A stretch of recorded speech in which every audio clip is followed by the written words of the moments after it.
Thank you for joining us for the second keynote lecture of this conference, Decentering Realism, 1750 to now. I am honored to introduce our speaker, Alex Potts, Professor Emeritus of the University of Michigan.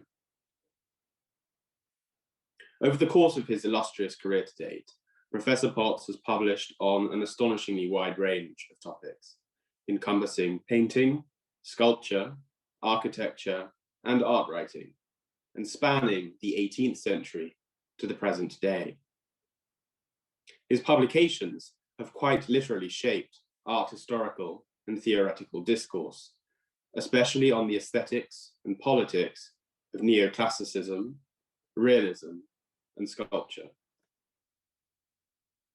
His first book, Flesh and the Ideal, Winckelmann and the Origins of Art History, published by Yale University Press in 1994, reassessed one of the founding texts of art history in light of the homoerotic investments of its author in ancient sculpture. Professor Potts's second book, also on sculpture, The Sculptural Imagination, Figurative, Modernist, Minimalist, with Yale in 2001, has become a foundational text for the study of sculpture, demonstrating the richness and value in attending to the experience, the phenomenology of viewing three-dimensional objects. His most recent single-authored book, Experiments in Modern Realism, Politics in the Everyday in Post-War European and American Art, also published by Yale in 2013, offers a new understanding of the realist impulse in post-war art and the aesthetics and politics of the period's experimentation with medium and artistic process.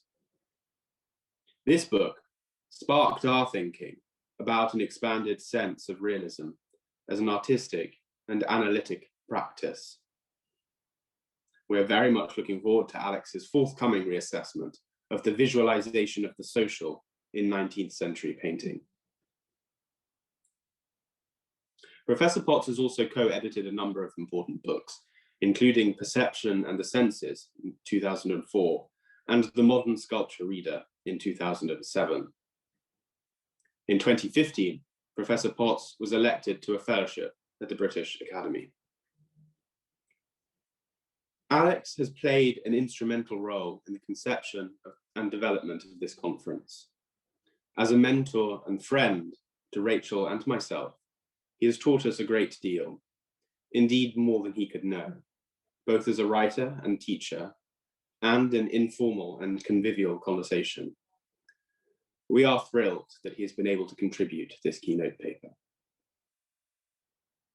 Before I hand over, I want to remind viewers of the format of this keynote presentation and the conference at large.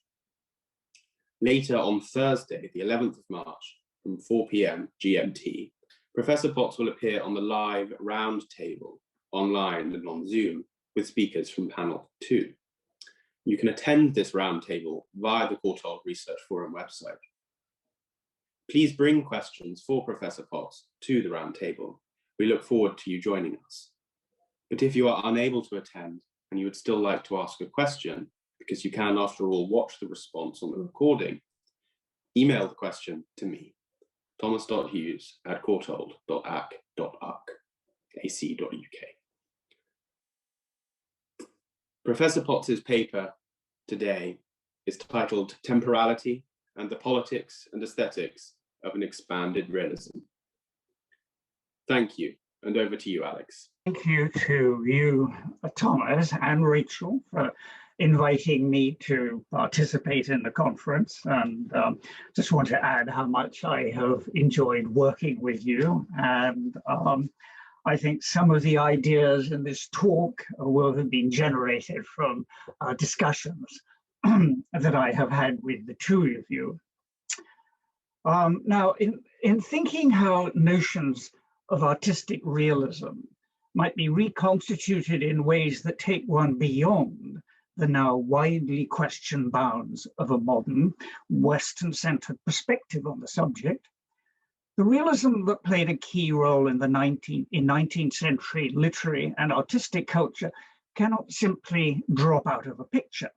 It remained an important point of reference for subsequent conceptions of realism, including our own. Along with recent attempts to decenter modern conceptions of artistic realism, has come recognition of significant tendencies within the classics of 19th century artistic realism that run counter to the paradigms congealed around them. There is also the important point that 19th century realism played a key role historically in establishing a notion of realism as having a marked class political character, and as such, making larger claims for itself than more purely aesthetic concerns with lifelikeliness and truth to nature. It was a real in a world where an emerging communism and socialism were giving new substance and urgency to the politics of class and class struggle. And not entirely coincidentally, historically, it coincided with the gestation of formative critiques of capitalism, such as Karl Marx. Conventionally, artistic realism has been identified with a consistent one-point perspective projection of pictorial space, in which the scene depicted is constituted as a framed window-like view. Within such a photographic or photo-like naturalism, a picture is designed to look as if it were the visual transcription of a scene directly witnessed and accurately recorded and subject to unities of time and place. In histories of Western art, supposedly accurate depiction of the three-dimensional begins with the discovery of pictorial space in the Italian Renaissance and reaches its climax with the more strenuous modern realism that coincided with the advent of photography in the 19th century. Realist painting at this juncture is seen as aspiring to an increasingly photograph-like truth to nature, leading eventually to its internal dissolution and an opening out to experimentation with increasingly non-naturalistic or abstract formations. Superficially, the two late 19th century realist depictions of gang labor you see here, barge hauling and heaving heavy wheelbarrows of earth to shore up a railway embankment, give the superficial appearance of adhering to a photograph lifelikeness. However, the spatial configuring, which makes the figures in these works appear simultaneously distant and immediately real, is not, strictly speaking, photographic. In this photo of bargeman, for example, the attempt to convey a looming closeness completely takes over, excluding a sense of the surrounding environment. Moreover, while based on scenes the artist, no doubt, witnessed directly, neither work could literally be a scene directly recorded at the moment when it came to the artist's attention. The process of depicting the multiplicity of motifs and combining and elaborating these within what in the end had to be a composed picture took time and drew on memory as much as direct observation. The temporality conveyed as a complex, extended one, not fixed within some single frozen instant. The scene in each also has a conceptual dimension. In the Savitsky, the diminutive figure of the foreman set at the left edge of the empty space in the center indicates the social relations of production governing collective laboring processes of this kind. In the Rapin, the glimpse of a steam-powered ship approaching in the distance to the right of and behind the wooden sail-powered barge, possibly catching up with it, signals changes that were about to take place that would deprive the barge haulers of their already impoverished means of subsistence. Different temporal worlds are brought together, the slow, plodding, timeless pace of physical hauling, the speeded up mechanically driven pace of a modern steamer. In standard accounts of how Western perspectival realism was taken up and incorporated within forms of depiction current in non-Western traditions of image making, the assumption has generally been that the latter ceded to ones that were more convincingly realist. However, even in Western realism, how essential has this consistent perspective construction of space been for conveying a realist actuality? Perspectival inconsistencies in this painting, the painting of harvesters by the 16th century Flemish painter Peter Bruegel the Elder, do not make it any less concretely real than the more consistently perspectival projection of the scene of hay harvesters by the late 19th century French painter Bastien Lepage. The combination of a flattened bird's eye projection of the foreground with the depth of the distant landscape in the Bruegel makes possible a more comprehensive picturing of the labor of field work than the visual excerpt captured in Bastien Lepage's more photographic ground level depiction. Bruegel could be described as a world view, the Bastien Lepage as somewhat akin to a snapshot, even if the pictorial presence and temporal expansion in the latter partly escapes the limits of this categorization.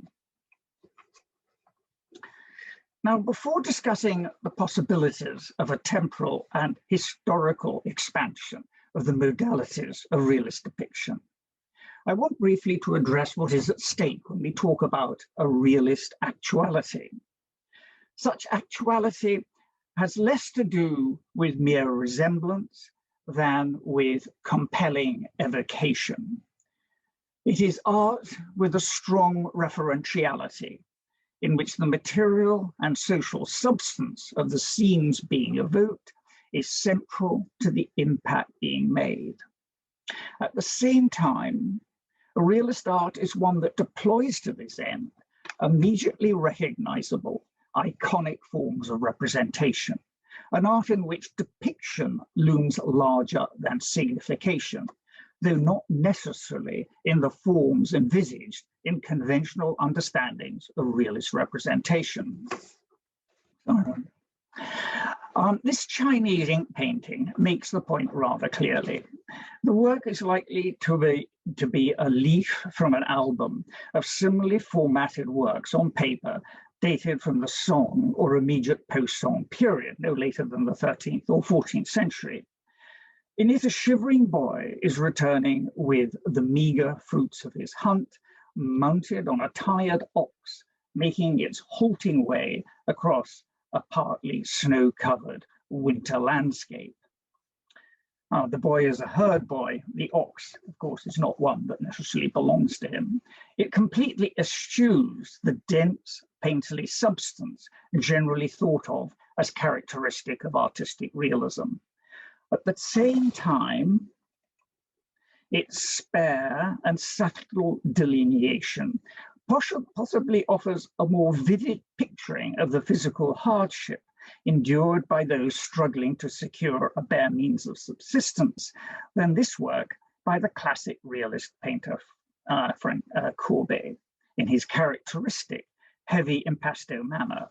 Evidently, the Chinese painting was not informed by the same social or class consciousness as the Courbet, but does, however, have its own realist and political charge. There is abundant evidence of such painting representing, as do similar scenes conjured up in poetry of the period, an awareness that the conditions of extreme impoverishment endured by ordinary people was a social problem, rather than an entertaining or comic curiosity or a condition that is simply part of their deserved lot. And I'd just like to mention here that I am deeply indebted to some help from my good friend Marty Powers in alerting me to some significant instances of Chinese realism in early Chinese painting, and also to some of the political and sociological and social implications of this kind of work. There are modernist reconfigurings of European realism which directly throw into question the conventional oppositions that have been established between realist representational and abstracting pictorial formations in modern art. In fact, Munch, at the height of his reputation as a symbolist and key innovator of the modern school of painting, produced this powerful depiction of workers returning home from the factory. It was one of the very few paintings to come out of the modern movement that took up the challenge of the Lumiere brothers' 1895 film of workers leaving the factory to register in art the reality of such highly visible manifestations of the enforced ritualizing of urban proletarian life. Munch exploited the potential of the new painterly expressionism, not to stylize or abstract, but to intensify the grittily realist presence of the figures marching implacably towards one, grim, exhausted, but endowed with a suppressed internal resolve and will to persist. The reality conveyed by the mood of picturing of the inexorably advancing collective presence of the workers would take shape for the viewers of the time, not so much as a scene to be observed, but possibly as a challenge and threat, or as a confirmation of a potentially powerful new political presence, depending on their political persuasions. While a sense of concrete actuality, both materialist and social, is central to a realist art, so too are a memory and imaginative projection.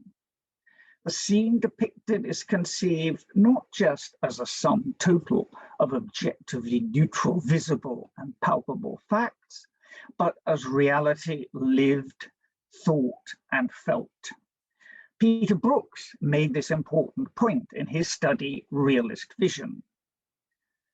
Realism is the quest to know and detail the environment in which ordinary experience unfolds, and discovers that vision alone is inadequate, that sight triggers the visionary. The German naturalist painter Max Liebermann titled the apologia for his realist commitments "The Fantasy in Art," arguing against the view that symbolist or abstract, non-naturalist work drew more on the resources of fantasy or imagination than realist or naturalist work. He maintained, the more naturalistic a painting is, the more it must be filled with fantasy. For the fantasy of the painter lies not, as Lessing still presumed, in the representation of the idea, but in the representation of reality, or as Goethe aptly expressed it, the spirit of reality is the true ideal. In a painting such as his work is in the beet field, there's a strong element of taking almost photographic truth. However, the figures D in the field do not sink into the pictorial space of a window-like view, but are thrust forward from the flattened backdrop-like vista behind, almost advancing towards the viewer, while the woman, pausing briefly with folded arms, resting on her hoe, adds a confrontational note. The actuality of the laboring depicted lies not just in accurate visual documentation of the working process, but also in its vivid evocation of direct physical engagement between the bodily actions of the workers and the stuff of soil and vegetation. This is perhaps a fantasy lodged in realist depiction that Liebermann had in mind. The scope of this picturing extended beyond a palpable. A politics of field labor also enters into it. This is agricultural work envisaged as a little like alienated with the aggregate of workers each carrying out the same simple repetitive task, coordinated by the invisible hand of work disciplining. Theirs is not a collective or communal effort. While individualized, they form a gang of equivalent laborers working for the absent owner of the field, lined up so as best to effect a systematic hoeing of the soil and weeds between the rows of beetroot plants. Imaginatively charged projection and cumulative memory of analogous scenes encountered either in person or indirectly over a period of time play a part both in the artist's conception and rendering of the scene and in viewers' responses to it.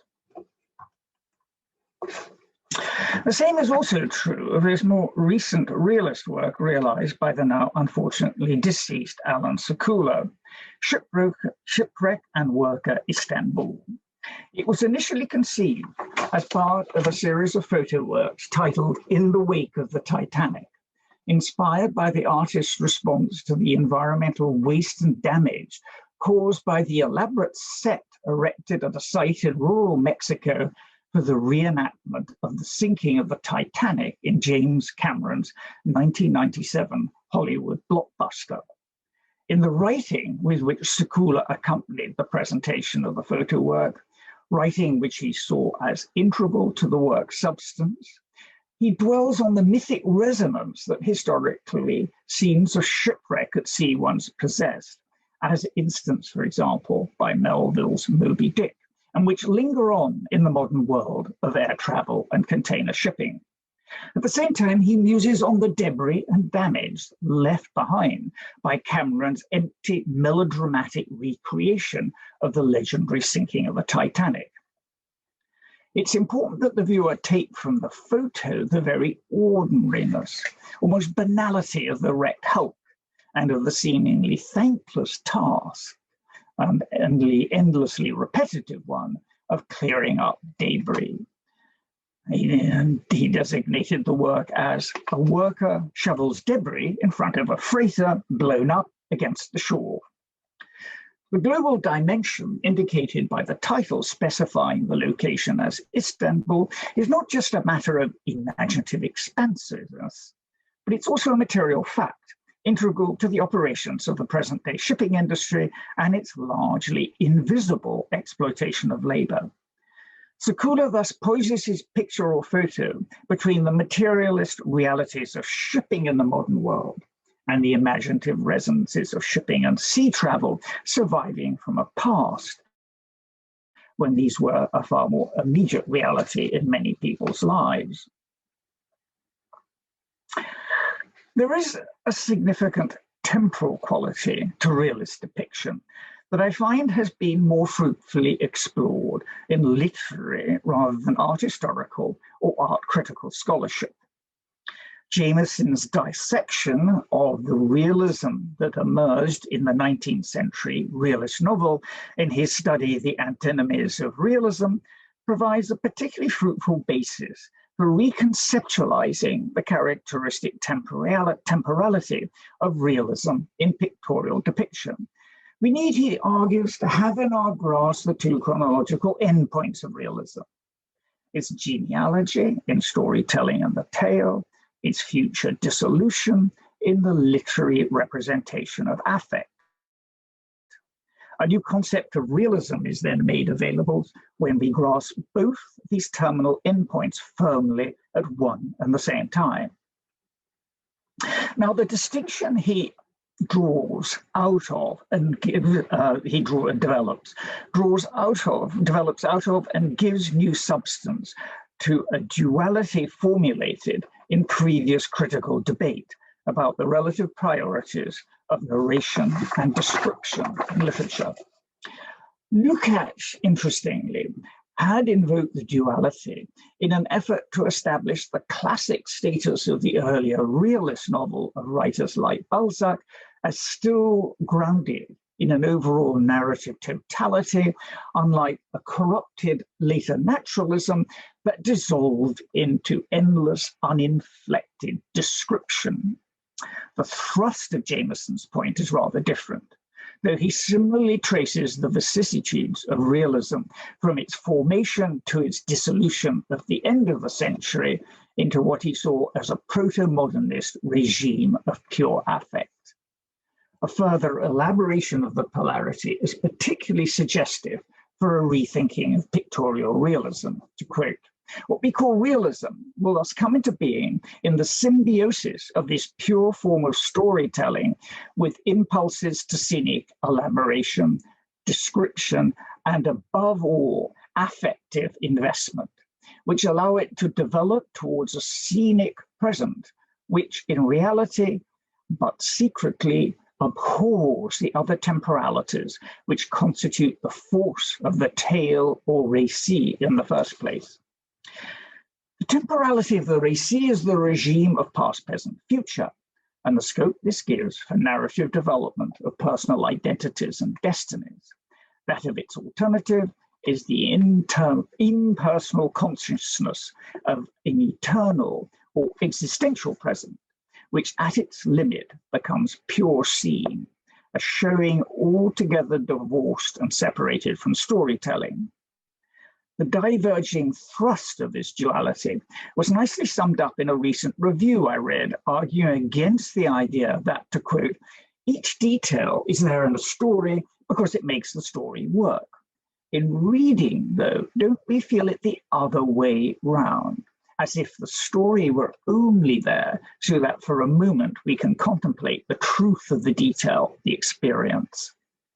Reading a novel could be conceived as operating in two registers, one following the ongoing thrust of narrative, moving through a succession of events and situations, the other a pausing or stalling of the story, and opening out into a scene or situation characterized by a presentness of detail and atmosphere. How might this play out in the realist picture?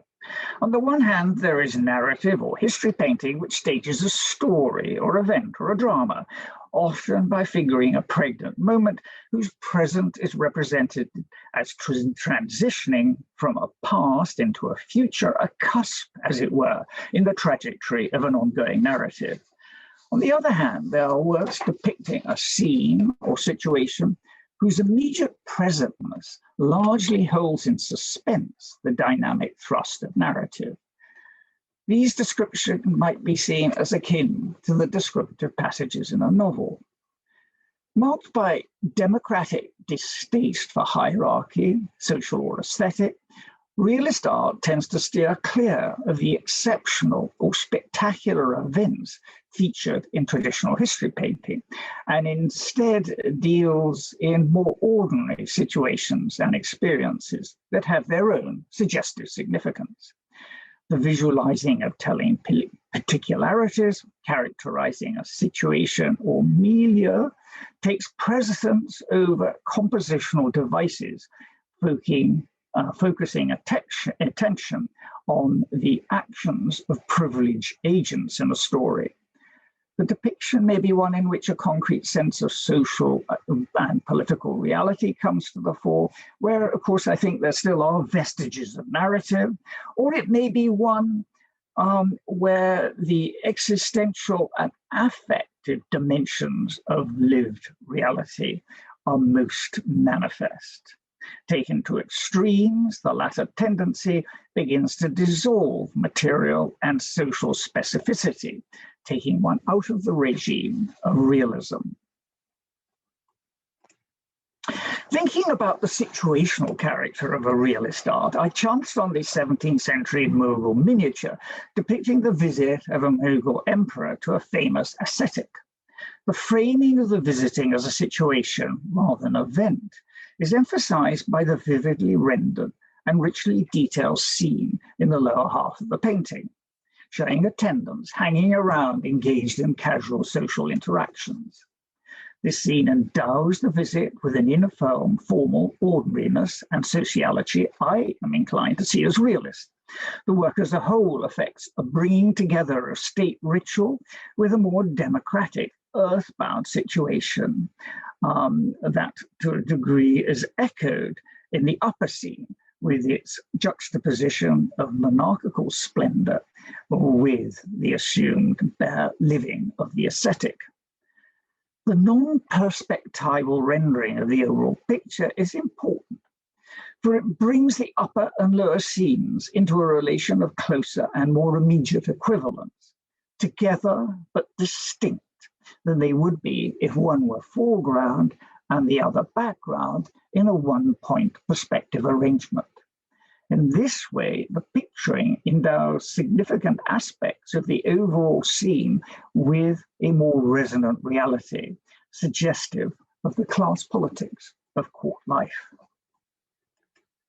There are intriguing instances in 19th century realist painting where the priority of situation or over event or story is explicitly thematized.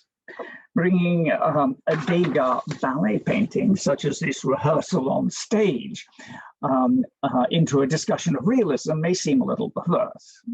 But one needs to take account of the class politics the scene brings to the fore by introducing amongst the female dancers, working female dancers, who would have been from lower class backgrounds, the men directing and judging their efforts with their upper class demeanor of being very much in charge.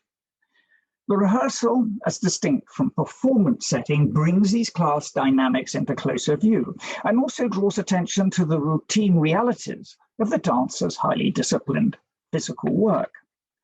The temporality of the spectacle of a theatrical event has literally been displaced by that of the humdrum, demanding rehearsal work. This is a temporality shared by many forms of skilled or semi-skilled physical labor, in which exacting physical exertion and single-minded focus of attention, here required to carry out difficult and highly disciplined task steps, alternate with blank moments of lassitude and boredom, of hanging around before starting over again. From the realism of his earlier work, Degas later shifted to a more modernist mode, following a trajectory rather in line with that traced in Jameson's analysis. The affect in this later work is not the emotionally charged atmospherics found in symbolist art of the period, but rather has to do with the dissolution of concrete realism into abstract, mostly coloristic effects that have their own distinctively felt subjective charge. There is an immediately apprehended intensity, but this has less to do with the particular realities of the scene and figures depicted than with the atmospherics of expansive fields of color and the intriguing, closely felt concatenation of exposed body parts and textured fabric. Like other painters of the period, Munch too worked both in a more concretely realist and a more affective modernist mode, as if himself playing out the oppositions and affinities between the two. Shortly before completing Workers Returning Home from the Factory, he fashioned this very different depiction of working men titled Mason and Mechanic. In it, the social personas of the worker figures projected before the viewer take second place to the visual immediacy and affect of their presence, intensified by the powerfully modulated paintwork. Looking between the two paintings, a powerful realism takes shapes and then partly dissolves. Social realities of class take on concrete form and then blur into the felt affectivity of haunting presence, a haunting presence which is timeless in a way that the Workers Returning Home isn't.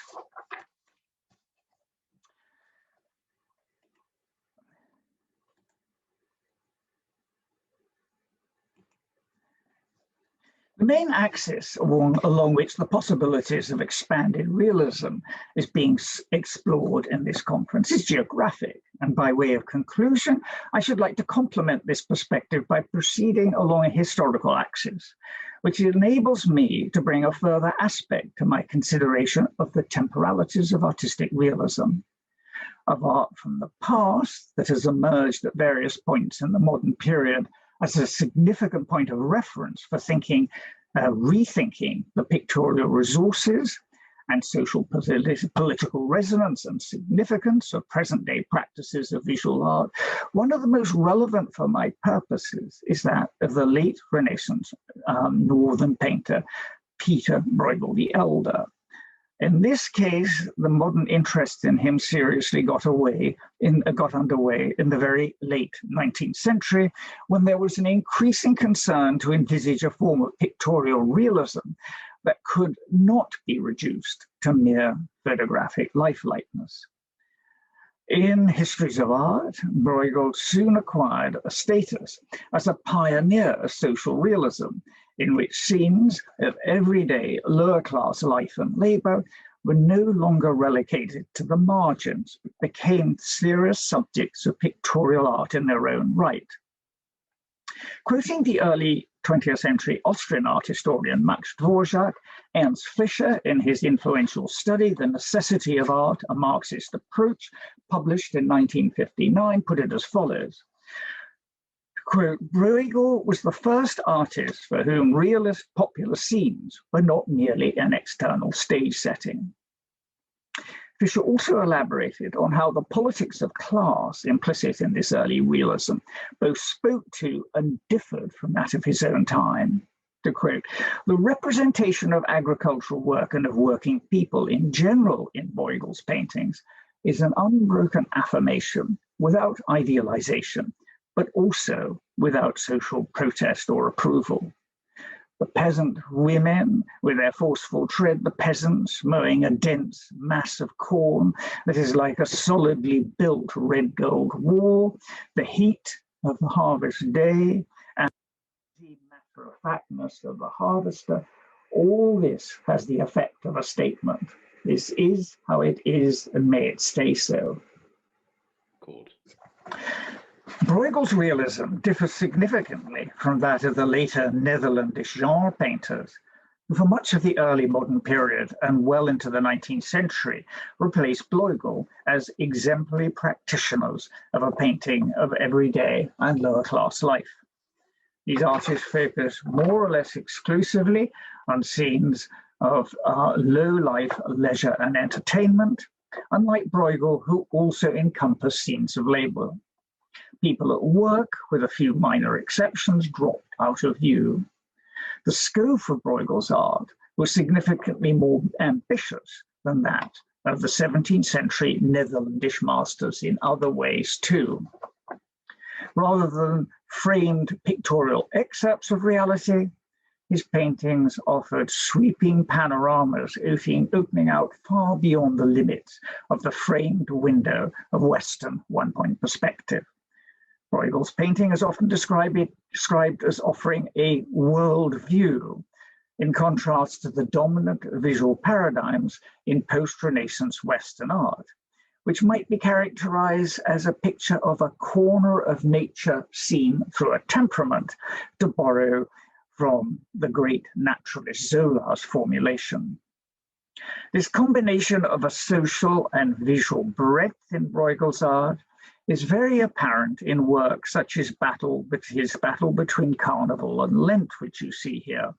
Far from being a picturesque vignette of a quaint rural custom, this seeks to render the environment of a whole village and its variety of inhabitants and ways of life, the latter extending from carnival-like indulgence in food and drink and raucous entertainment to the puritanical piety and denial of pleasures of the flesh associated with Lent.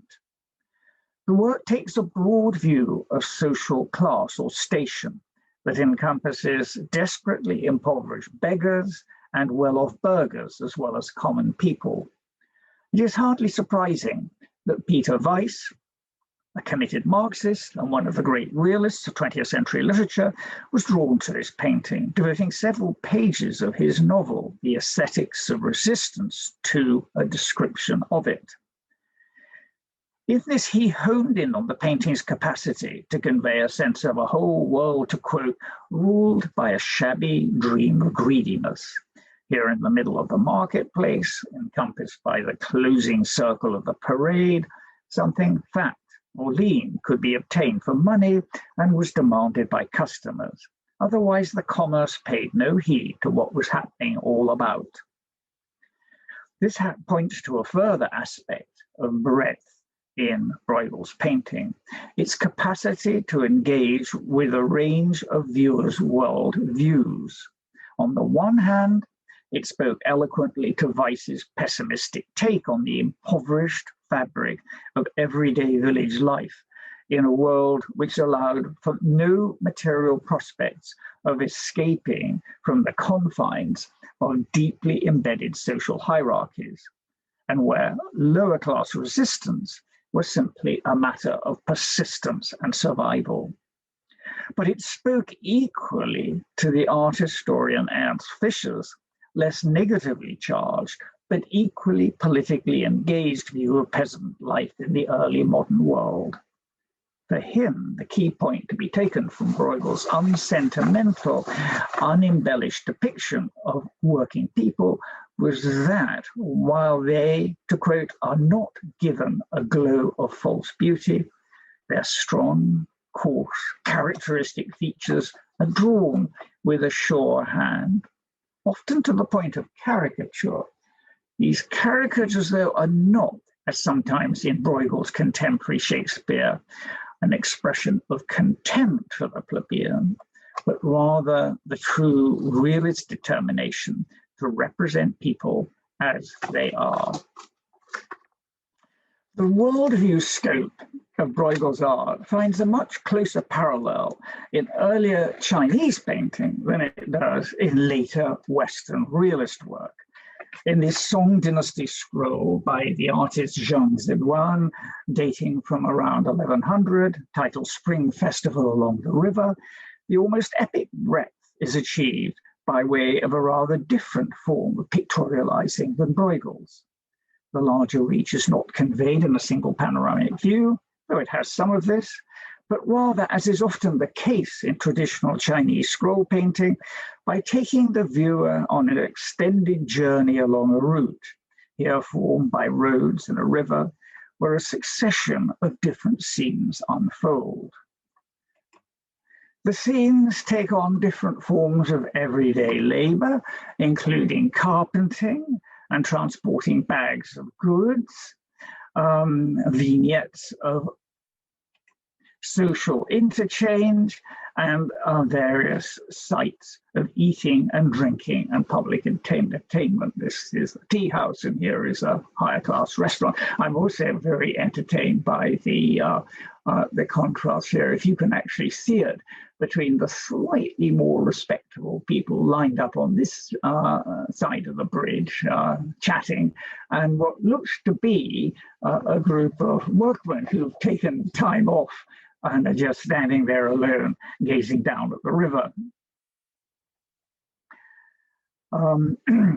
One sees different types of establishment offering food and drink, some catering to the better off, others to a more casual public. This is a pictorial realism designed to be viewed and read, not like an episodic form of novel writing. Are there forms of realism in contemporary visual art that offer an equivalent to the scope and ambition of this everyday, but also epic realism? Instances can be found in film, most of which unfold in an ongoing narrative that is more in common with a succession of situations and events in the realist novel than with the framing of a single scene or situation. Though, of course, there are artistic photo works where this a more pictorial model applies a series of often repeated and static images. Some contemporary artists have broken with the limits imposed by the conventions of the conventions of the framed realist view by creating work made up of a multiplicity of scenes, often interwoven with a textual narrative that complements the presentation of images and interconnects the separate views with suggestions of a broader contextualizing.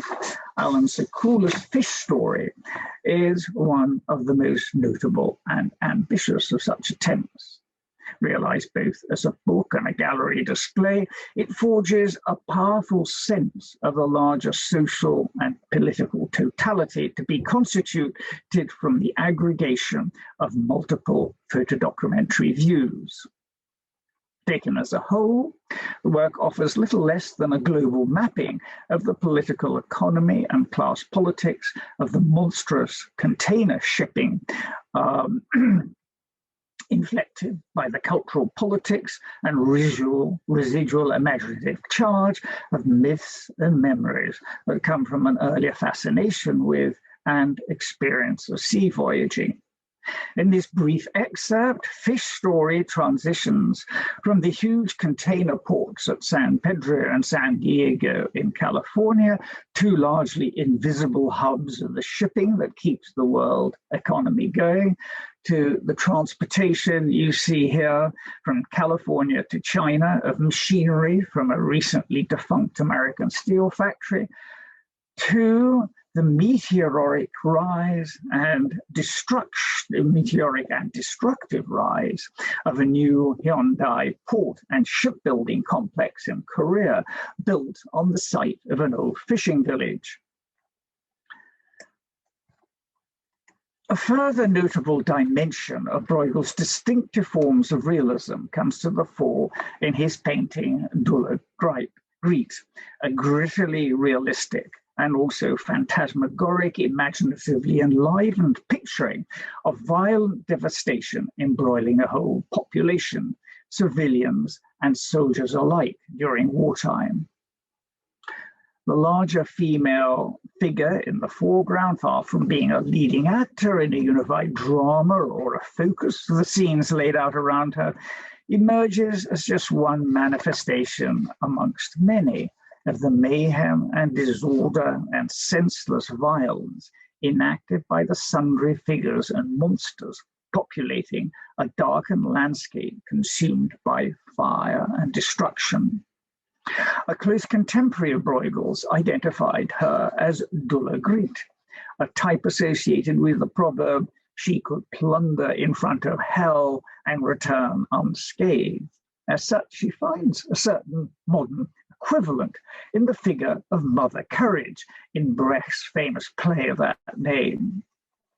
Reality in the Bruegel is envisaged as both concrete fact and disturbing fantasy. Without the latter and the resources of memory and imagination from which they spring, no real sense could be conveyed of the larger horror of the situation of uncontrolled violence. Without the grittily realistic details, though, there would be no grounding in concrete reality, and in the end, little substantive meaning. The fantastic elements would cease to be so vivid and affectively compelling. In a contemporary context, such a realism might be characterized as magic realism, but this rather misses the vivid actuality conveyed in the Bruegel by its embedding of the real in the unreal and of the phantasmagoric in the palpably material. This really calls rather strongly to mind some of the recent work by the very fine Chinese artist Cao Fei, film work.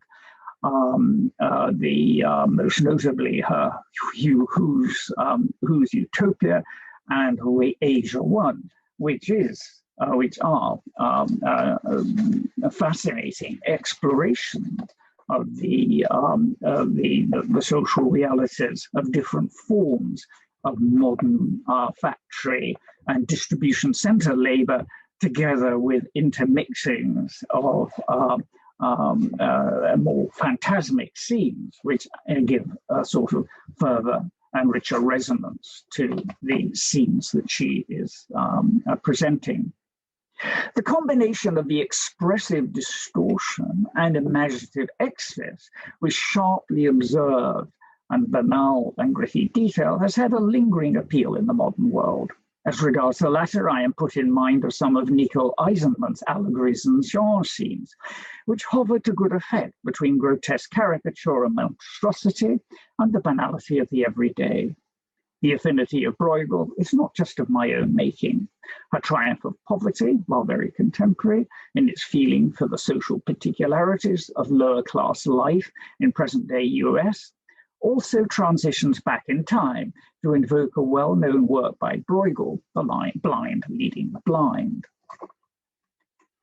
Reference to Bruegel is also found in Sekula's work, giving further weight to his point that imaginative projection and cultural memory, as well as factual documentation, are integral to his photographic constitution of a worldview. Taken as a whole, his work endeavors to make manifest the workings of the modern capitalist political economy and its exploitation of labor, as well as labor's everyday strategies of resistance and survival. In a comment on Shipwreck and Worker, part of which I quoted earlier, Sekula elaborated on the potential charge of the scene depicted in this work. To begin with, he cites the much-quoted image of the angel of history from Benjamin's thesis on the philosophy of history, which, to remind you, runs, where we perceive a chain of events, the angel sees one single catastrophe which keeps piling wreckage and holds it in front of his feet. The angel would like to stay, awaken the dead, and make whole what has been smashed, but a storm is blowing in from paradise. It has got caught in its wings with such violence that the angel can no longer close them.